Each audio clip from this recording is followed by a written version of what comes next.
sa breakfast, day. Wow, kalami. Oh, may avocado. Nag-import talaga siya ng breakfast. Ang aga-aga dito magluto, ah. Ang aga naman ng ang kumakain ba? Early bird din. Dito na.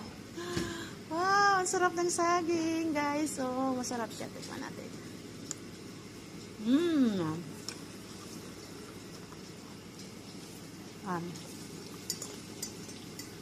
Kukwa niya siya, guys, di ba? Kukwa ang black coffee. Nakamix siya.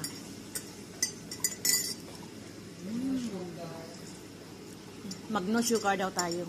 Kasi matanda na. Si ako. Thank you sa food. Yan. May avocado pa tayo. Yan. Diba guys? Okay, let's eat.